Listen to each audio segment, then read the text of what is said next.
Economía al día en pesos y centavos.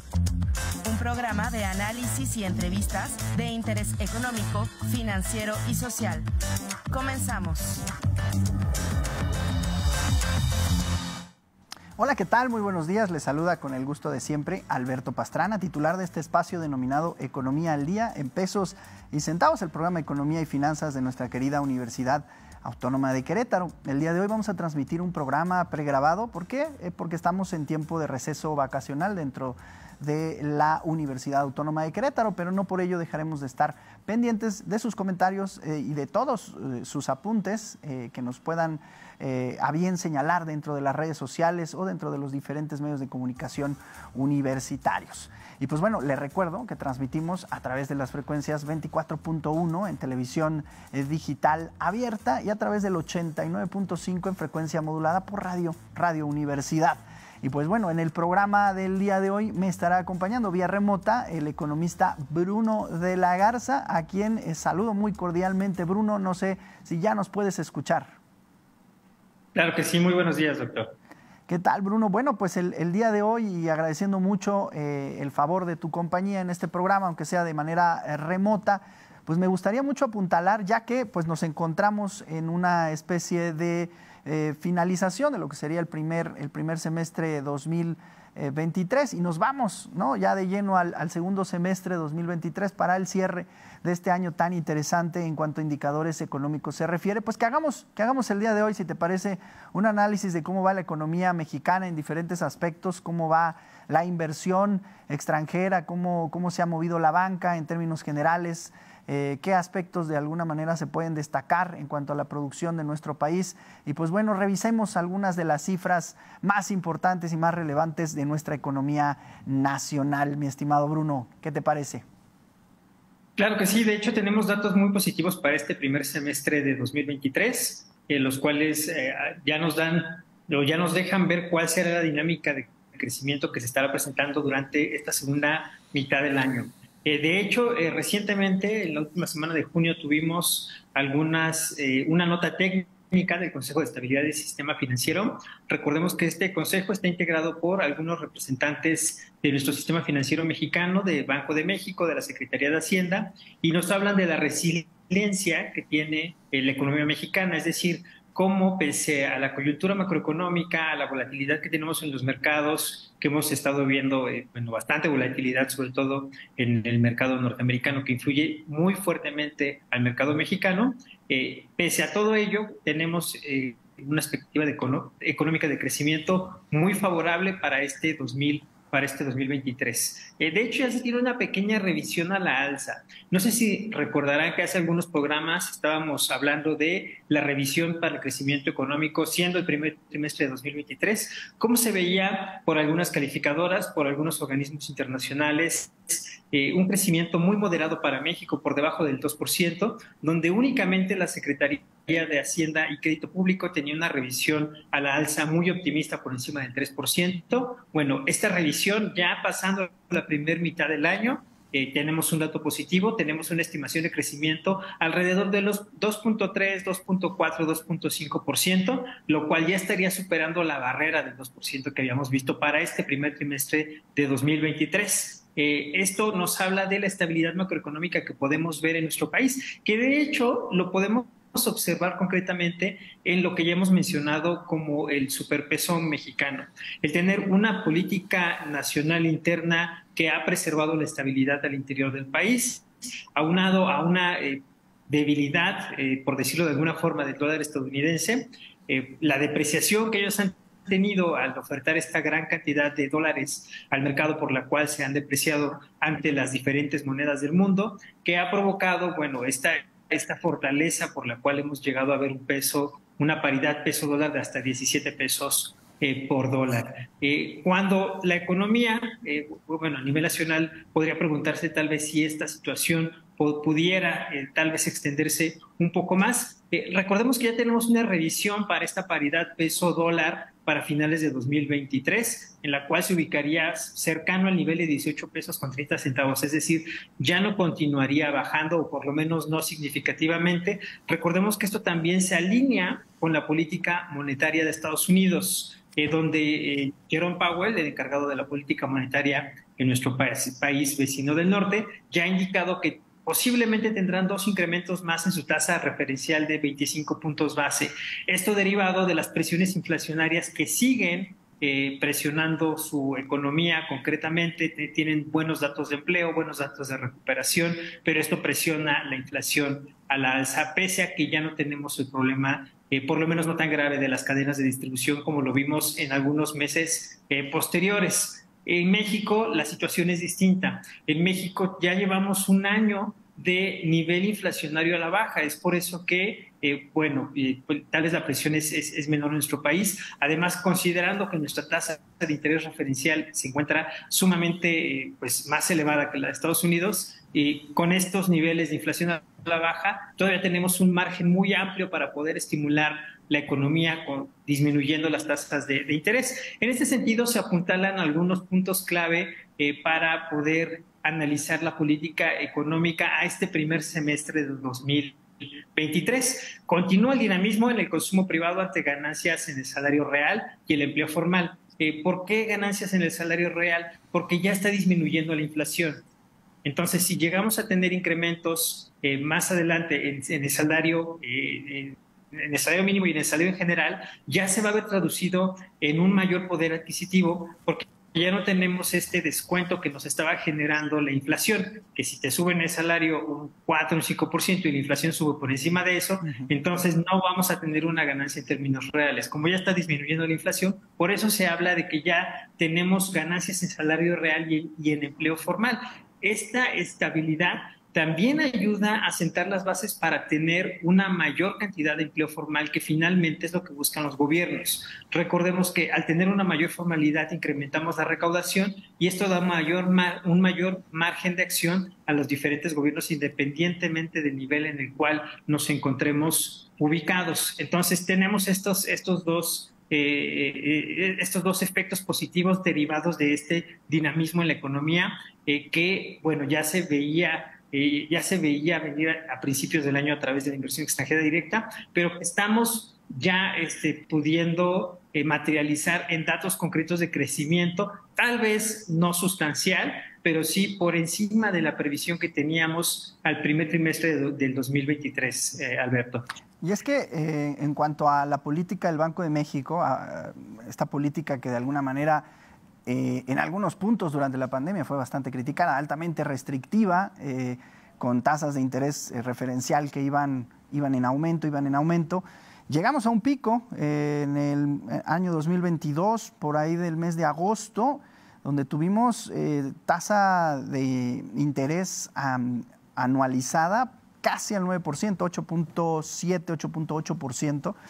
Cuando ahora, y a partir de ese momento de agosto del 2022 a la fecha, continúa un descenso, un pequeño repunte en diciembre, pues evidentemente por los aspectos que todos conocemos que tienen mucho que ver con el poder adquisitivo que se adquiere durante esas fiestas, los aguinaldos y demás, pero pequeño incremento en la inflación y vuelve a descender y ya lo hace prácticamente de una manera constante, con una pendiente hacia abajo durante los meses de enero, febrero, marzo, todos los meses de este año 2023, hasta situarse en estos momentos en 5.18 la inflación general a tasa anualizada, algo que es un dato pues muy positivo. La inflación sigue descendiendo en nuestro país y prácticamente lo ha hecho así durante pues todo lo que va del año. Quiere decir que bueno, todos estos incrementos en la tasa objetivo pues dieron frutos. Recuerdo muy bien, muy claramente cuando todavía en los meses de agosto, septiembre no teníamos mucha claridad del año pasado, no teníamos mucha claridad sobre realmente en qué momento el Banco de México dejaría pues de poner ese freno, ¿no? De alguna manera en la economía, y que ahora claramente se puede ver ese descenso en la tasa de inflación general. También, de acuerdo a los datos y al dinamismo que tú bien señalas, mi estimado Bruno, pues bueno, en los datos ya publicados, el reporte sobre economías regionales del primer trimestre de 2023 del Banco de México, se puede ver la actividad económica trimestral por sector, ¿no? Tenemos la región norte del país, la región centro-norte, centro y sur.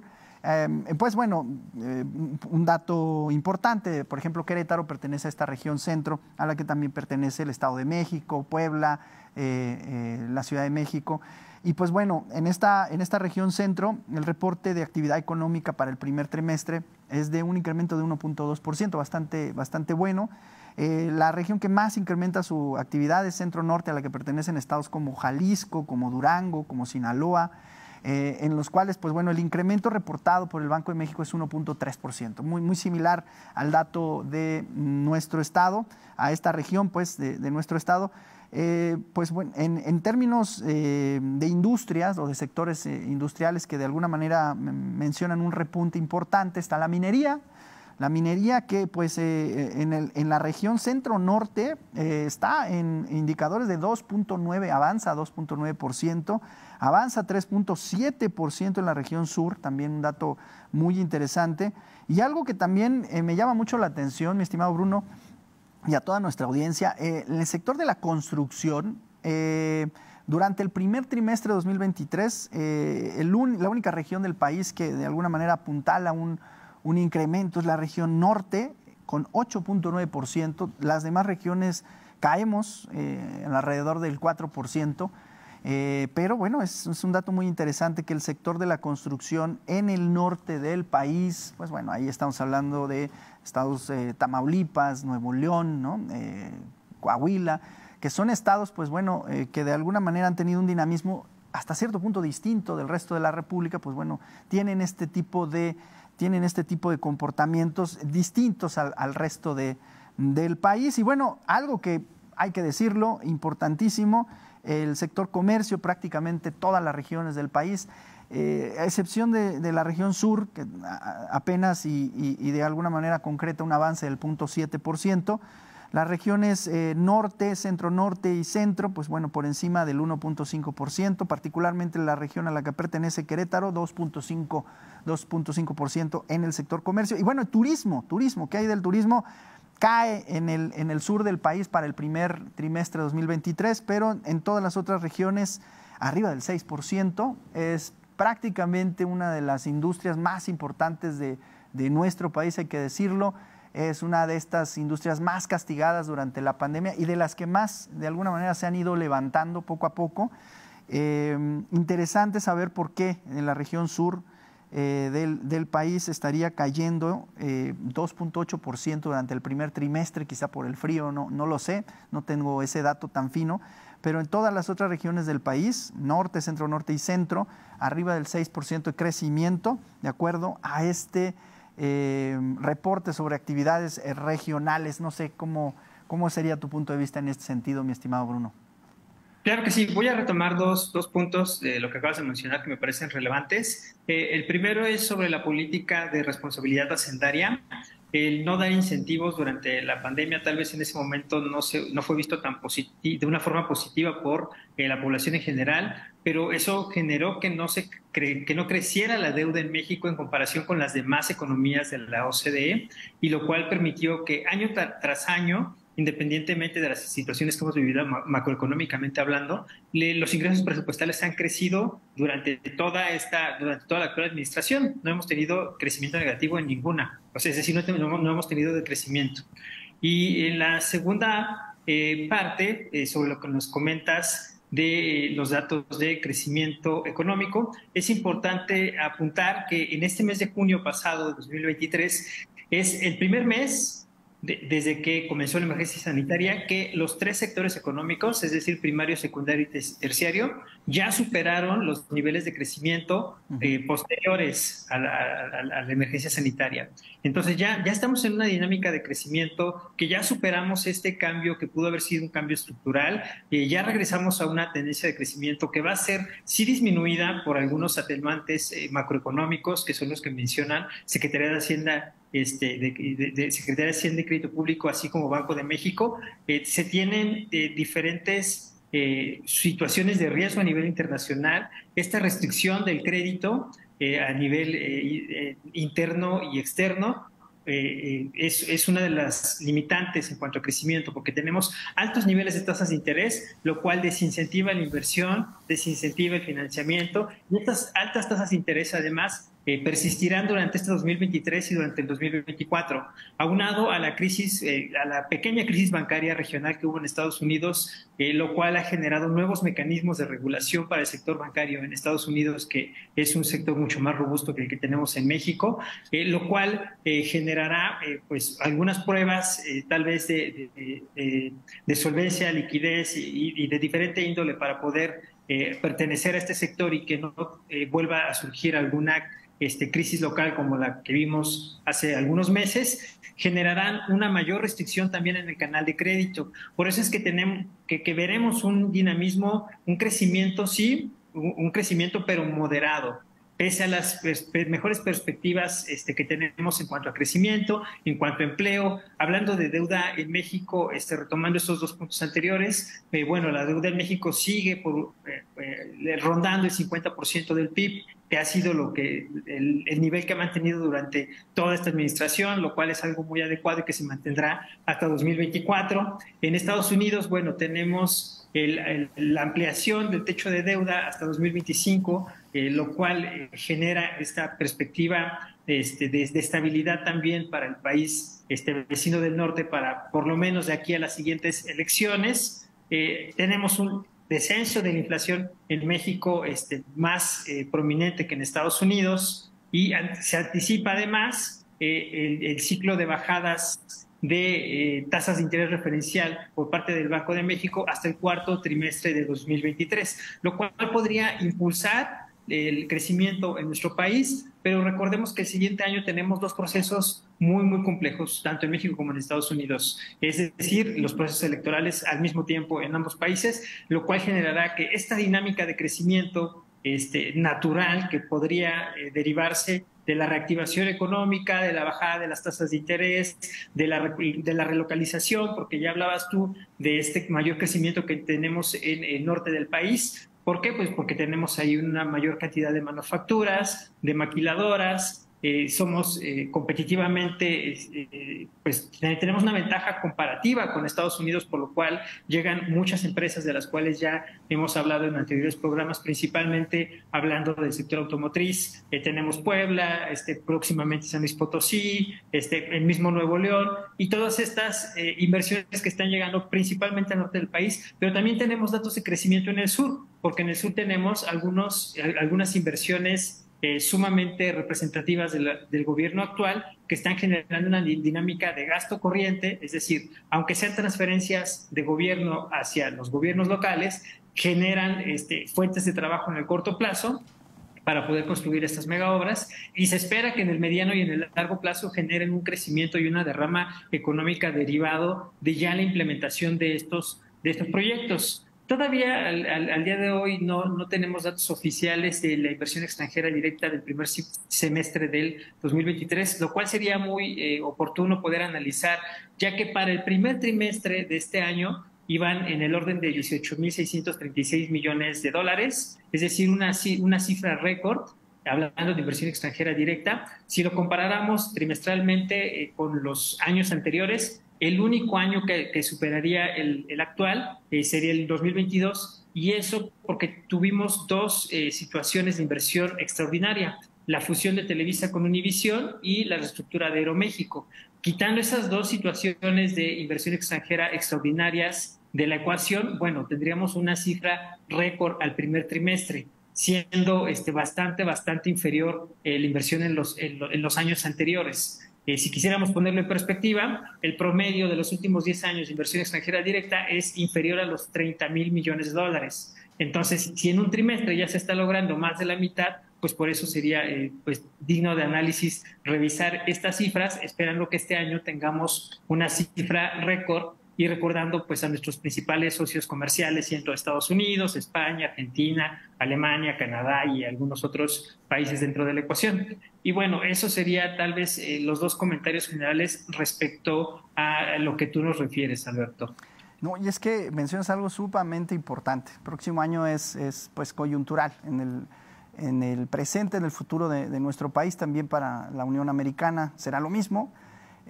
Algo que pues yo creo que no se da muy seguido, que las elecciones federales sean tanto en Estados Unidos como en México, y que, bueno, somos dos economías pues sumamente dependientes una de la otra, pues bueno, sí nos lleva a pensar que estamos pues muy a la expectativa de lo que pueda o no ocurrir durante ese inicio y también final del 2023, inicio del 2024, y por esa situación es bien importante revisar los indicadores que señalas, incluso en torno a lo que veníamos platicando y lo que tú comentas, mi estimado Bruno, sobre pues esta activación económica que genera, por ejemplo, macroproyectos como el Tren Maya en el sur de nuestra República Mexicana, estos estados de Tabasco, de Chiapas, de Campeche, de Quintana Roo y Yucatán. Pues bueno, particularmente hay que mencionar que el estado, la región donde más en estos momentos se está reportando, de acuerdo a este reporte de economías regionales, el primer trimestre que ya mencionaba anteriormente, la región donde más dinamismo hay en cuanto a puestos afiliados al IMSS es la región sur. O sea, a pesar de que los indicadores no son tan favorables en este momento, en cuanto al crecimiento del comercio, en cuanto al crecimiento del turismo, en cuanto al crecimiento de la construcción, se puede sí hablar de puestos afiliados al IMSS en un orden de incremento de 1.25%, que sería pues la región que más incrementa sus puestos, seguido de la región centro-norte, que es la región que ya comentaba, Jalisco, Sinaloa, Nayarit, en este lugar. Y bueno, ya después la región centro, a la que pertenece Querétaro, 0.86%. Y bueno, muy cerquita el dato de la región norte también. Y pues en este sentido, pues bueno, estaremos muy pendientes de verificar pues cómo se da este incremento. Me llama muchísimo la atención, ¿no? La región sur es la que más incrementa en cuanto a afiliados dentro del Instituto Mexicano de Seguro Social, que bueno, de alguna manera nos habla del empleo, cómo se está dando el empleo formal. Ya sabemos que el empleo informal forma parte importantísima de la economía de nuestro país, pero también el empleo formal pues nos da un indicador muy interesante. Pues bueno, ya nos queda muy poco tiempo, mi estimado Bruno, solo mencionar, pues bueno, digamos, paradigmas que de alguna manera se reportan por parte del Banco de México en cuanto a su reporte de estabilidad financiera. Se menciona que el Banco Central, pues de alguna manera seguirá atento y actuará ante posibles riesgos que pudieran materializarse, como siempre lo ha estado, ¿no? Manteniendo por lo menos y por algunos meses más esta tasa objetivo del 11.25%, como está en estos momentos. Ya había comentado el dato de la inflación, parece que pronto podríamos hablar de una inflación, quizá para el inicio del 2024, ya dentro del control de 3% más menos 1%, de acuerdo a cómo va la tendencia.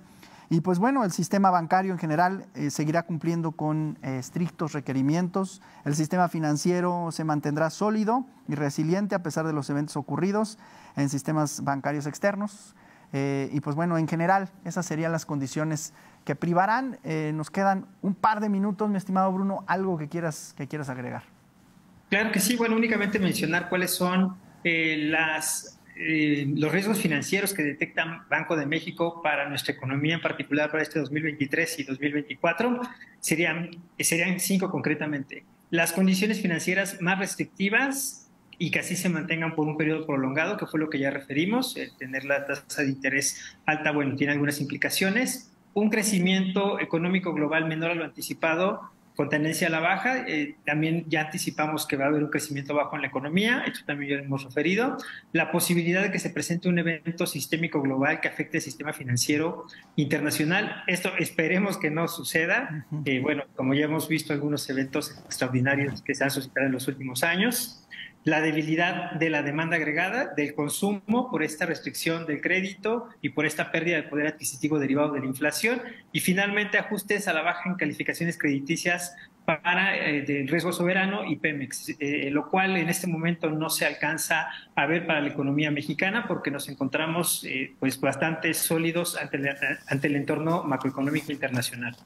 Bueno, pues muy bien, ha llegado el tiempo de despedirnos, esperamos haberlos informado, haberles pues planteado este panorama 2023 en primer semestre y ahora apuntalando hacia el segundo semestre de este año 2023. Ha llegado el tiempo de despedirnos, Bruno, muchísimas gracias por participar en este programa.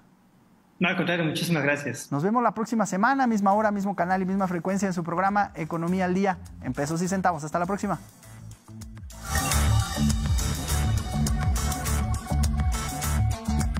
Gracias por sintonizarnos. Te esperamos en nuestra siguiente emisión. Hasta la próxima.